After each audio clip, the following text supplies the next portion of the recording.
বন্দরে পাড়া মহল্লায় আজ মানুষ উন্মুখ হয়ে আছে একটি পরিবর্তন সংগঠিত করার জন্য। কারণ মানুষ দেখেছে জুলাই পরবর্তী যে পরিবর্তনের জন্য সহস্রাধিক মানুষ জীবন দিয়েছিল, সেই কাঙ্ক্ষিত পরিবর্তন বাংলাদেশে ঘটে নাই, শুধুমাত্র হাত পরিবর্তন হয়েছে। সাদার জায়গায় রয়েছে, বরং আরো দ্বিগুণ পরিমাণে বৃদ্ধি পেয়েছে। এখন তারা নতুন একটা ট্রাম্প কার্ড খেলার চেষ্টা করছে। আমি দেখলাম তাদের একজন নেতা বক্তব্য রাখছে, নেত্রী বক্তব্যে বলছে যে কৃষক কার্ড দিচ্ছে, কৃষক কার্ড দিলে পেস্টিসাইড ফ্রি পাবে। এরপরে ফ্যামিলি কার্ড দিচ্ছে, ফ্যামিলি কার্ড দিলে নাকি ভাতা, একটা নির্ধারিত হারে ভাতা পাবে। তারা বলছে যদি আমারে আপনারা ভোট না দেন আর তারেক রহমান প্রধানমন্ত্রীও হয়, এরপরে তো আমি যদি না জিতি তাহলে তো আপনারা ভাতা পাবেন না। তার মানে বোঝা যায় যে তারা হচ্ছে একেবারে সিলেক্টেড এবং পারপাসিভ কিছু কাজ করবে। তারা দেশের নেতা হয়ে ওঠার কোন খায়েশ আর আন্তরিকতা তাদের ভিতরে নেই। তারা এটাই বুঝাইতে চায়, তারা যদি 100-150 কনস্টিটিউয়েন্সিতে নির্বাচন করে বিজয় অর্জন না করে, ক্ষমতায় ফরমেশন করলেও যে 150 আসনে তারা বিজয় অর্জন করবে না, তাদের জনগণের উপরে, ওই আসনের জনগণের উপরে তারা সেই পূর্বের নেচারগুলোই তারা বহাল রাখবে। এই মেসেজগুলো তাদের রুট লেভেল পর্যন্ত তারা দিচ্ছে। অথবা এইটা নিয়ে তারা প্রতারণার আশ্রয় নেওয়া শুরু করেছে। যেমনি প্রতারণার আশ্রয় নিয়েছিল এর আগে মনস্টার হয়ে যাওয়া ফ্যাসিবাদী একটি বিশাল আধিপত্য বিস্তারকারী একটি সরকার, ফ্যাসিবাদী আওয়ামী লীগ। তারা বলেছিল 10 টাকা সেরে চাল, 5 টাকায় কাঁচা জাল, ঘরে ঘরে চাকরি, ডিজিটাল বাংলাদেশ গড়ে তুলবে, এই স্বপ্ন দেখিয়ে বাংলাদেশকে একটা দেউলিয়াত্বের দিকে তারা নিয়ে গিয়েছে। তারা 10 টাকা সেরের চালের কথা বলে যে প্রতারণা তারা করেছিল, বাংলাদেশের মানুষ তাদের এই প্রতারণা পরবর্তীতে বুঝতে পেরেছে। তারা যখন বলেছিল 5 টাকায় কাঁচা জাল খাওয়াবে, 200 টাকায়ও কাঁচা জাল পরবর্তীতে পাওয়া যায় না। ঘরে ঘরে চাকরির কথা বলে শিক্ষিত বেকারের সংখ্যা, তারা যখন বাংলাদেশ থেকে বিতাড়িত হয়েছে তখন শিক্ষিত বেকারের সংখ্যা 40 লক্ষ বাংলাদেশে তারা রেখে গিয়েছে। তারা ডিজিটাল বাংলাদেশ, স্বপ্নের বাংলাদেশ করে মাথা পিছু আয় আকাশচুম্বী করে তুলবে। মানুষকে এই স্বপ্ন দেখিয়ে 6,20,00,000 মানুষকে তারা দারিদ্র সীমার নিচে রেখে এই বাংলাদেশ থেকে তারা পালিয়েছে। তারা ব্যাংক লুটের স্বর্গরাজ্যে পরিণত করেছে। 6 লক্ষ কোটি টাকা বাংলাদেশ থেকে তারা পাচার করেছে, বাংলাদেশের ব্যাংকগুলো থেকে তারা ঋণ খেলাপি করেছে, লুটপাট করে $234 বিলিয়ন বাংলাদেশ থেকে তারা পাচার করেছে। এই মহা উৎসবে পরিণত করেছিল নিজেরা নিজেদের আখের ঘোষানোর জন্য। কোটি কোটি টাকার আলিশান জীবন যাপন তারা করেছে। তাদের এক পা ছিল বাংলাদেশে, আর এক পা ছিল বিদেশে। আত্মীয় স্বজন, পাড়া প্রতিবেশী যা ছিল সব বিদেশে অবস্থান করেছে, আর নিজেরা রাজনীতি করে কোটি কোটি টাকা উপার্জনের একটা মেশিন হিসেবে বাংলাদেশে তারা অবস্থান করেছিল। যখনই একটা ধাক্কা লাগছে সব বাংলাদেশ থেকে পলাইছে। আমরা একই চরিত্র দেখতে পাচ্ছি আর একটা দলের মধ্যে। আমরা ভেবেছিলাম জুলাই পরবর্তী তাদের একটু বোধোদয় হবে, একটা পরিবর্তন হবে। জনগণ তাদের এই প্রতারণা ধরে ফেলেছে। এখনো যদি জনগণ জাগ্রত না হয়, এর মাসুল তাদেরকে দিতে হবে। এখন পর্যন্ত এই স্বাধীন সার্বভৌম বাংলাদেশে জুলাই পরবর্তী যে সাম্য আর ঐক্য, মানবিক মর্যাদা, সামাজিক সুবিচারের বাংলাদেশ আমরা দেখতে চেয়েছিলাম, এই সামাজিক সুবিচার প্রতিষ্ঠিত করতে গিয়ে সরকারকে যে ভূমিকা রাখার কথা ছিল তা তারা ব্যর্থ হয়েছে। আমরা দেখেছি একটা দলের আন্তঃকোন্দলের মধ্য দিয়ে 200-এর অধিক তারা মানুষকে পিটিয়ে পিটিয়ে হত্যা করে ফেলেছে।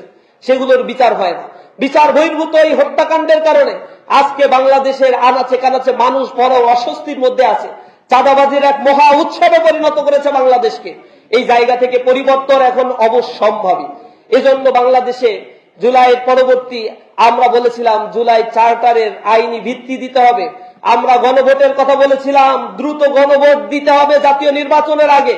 যদি সেটা দেওয়া হয় তাহলে পাবলিক তাদেরকে বুঝিয়ে দিবে বাংলাদেশের মানুষ আসলে কি চায়।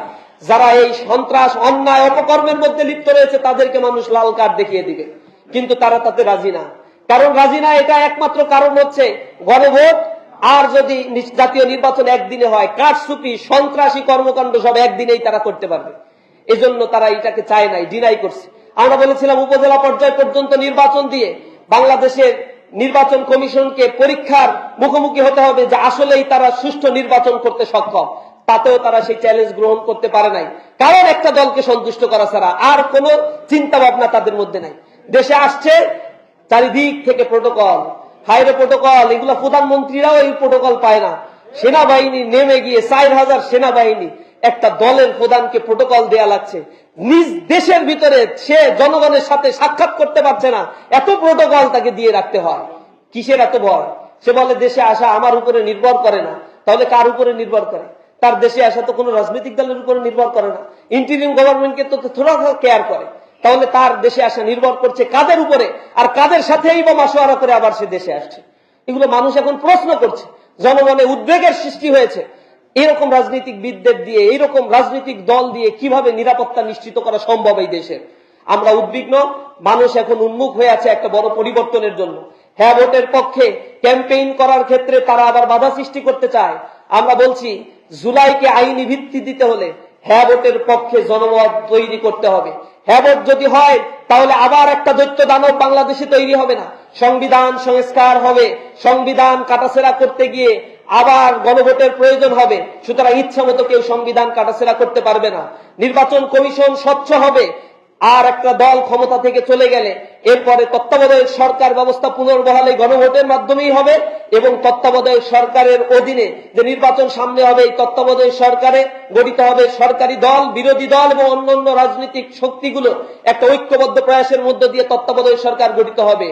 এরপরে দুদকের ফরমেশন, স্বাধীন বিচার বিভাগ, এগুলো সকল সংস্কারগুলো এই হ্যাঁ ভোটের মধ্যে লুকায়িত রয়েছে। সুতরাং হ্যাঁ ভোট যদি সামনে জয়যুক্ত হয়, বাংলাদেশে জুলাইয়ের আকাঙ্ক্ষা বাস্তবায়ন হবে। এজন্য ছাত্র জনতাকে আবারও সামনের সারিতে থেকে নেতৃত্ব দিতে হবে। জুলাইয়ের আকাঙ্ক্ষা আমাদের অন্তরে ধারণ করতে হবে। বাংলাদেশ এক পরিবর্তনের জন্য অপেক্ষা করছে, সেই পরিবর্তনের জন্য আমাদের নেতৃত্ব দিতে হবে। আমরা আশা করি জাতীয় ছাত্রলীগ সেই নেতৃত্বের ক্ষেত্রে পূর্বে যে ভূমিকা রেখেছে, সেই ভূমিকা তারা অব্যাহত রাখবে। বাংলাদেশকে গঠন করার পূর্ব পর্যন্ত আমরা তরুণ সমাজ দমিত হব না। আমরা ক্যাম্পাসগুলোতে দেখতে পেয়েছি, প্রতিটি ক্যাম্পাসে আজ মহাজাগরণ সৃষ্টি হয়েছে। মানুষেরা আজ পরিবর্তনের হাওয়া প্রতিটি ক্যাম্পাসে লেগেছে। তাদের দলের কিছু দলের নেতাকর্মীরা বলে এই ছাত্র সংসদ নির্বাচন নাকি কোনো ধরনের প্রভাব ফেলবে না জাতীয় নির্বাচনে। তো এই সন্তুষ্টি নিয়ে তারা ঘুমা। আমরা এগুলা নিয়ে বেশি একটা মন্তব্য করব না। তারা যদি এতেই খুশি হয় তো আলহামদুলিল্লাহ, খুশি থাক। ছাত্র সংসদ নির্বাচনে যে ছাত্র সংগঠনগুলো অংশগ্রহণ করেছিল, যে ক্যাম্পাসগুলোতে নির্বাচন হয়েছিল, মনে রাখবেন এই ক্যাম্পাসগুলো হচ্ছে বাংলাদেশের আদি এবং প্রসিদ্ধ সমৃদ্ধ মেধাবীদের আতুরঘর হিসেবে পরিচিত এই ক্যাম্পাসগুলো। এই ক্যাম্পাসে যে ছাত্ররা পড়ে, এরা ঘুমায় ঘুমায় থাকে না। এই ক্যাম্পাসের ছাত্ররাই বাংলাদেশের জুডিশিয়ারি, অ্যাডমিনিস্ট্রেশন, ডিফেন্স ফোর্স, বাংলাদেশের আঞ্চলিক নিরাপত্তা, বুদ্ধিজীবী মহল থেকে শুরু করে বাংলাদেশের প্রতিটি অঙ্গনগুলো মুখর করে রাখে এই ক্যাম্পাসের ছাত্র জনতা। সুতরাং এই ক্যাম্পাসের ছাত্ররা যে সিদ্ধান্ত নিয়েছে, তা যদি আপনারা মনে করেন এরপরেও আপনাদের পূর্বতন রাজনৈতিক বন্দোবস্ত আপনারা জাহির রেখে এরপরে আপনারা ক্ষমতায় গিয়ে আবার পূর্বের রাজনীতি করতে থাকবেন, তাহলে সময়ের অপেক্ষা করেন। সময় আছে, এখনো ফেরত আসেন। বাংলাদেশের প্রশ্নে আমরা একতাবদ্ধ হয়ে যাব। বাংলাদেশকে আধিপত্যবাদের করাল গ্রাস থেকে মুক্ত করার জন্য আমরা বাংলাদেশ পন্থী হয়ে স্বাধীনতার সার্বভৌমত্ব, সাম্য, মানবিক মর্যাদা, সামাজিক সুবিচার প্রতিষ্ঠার জন্য কাঁধে কাঁধ মিলিয়ে আমরা কাজ করব। আল্লাহ রাব্বুল আলামিন আমাদেরকে সেই তৌফিক দান করুন।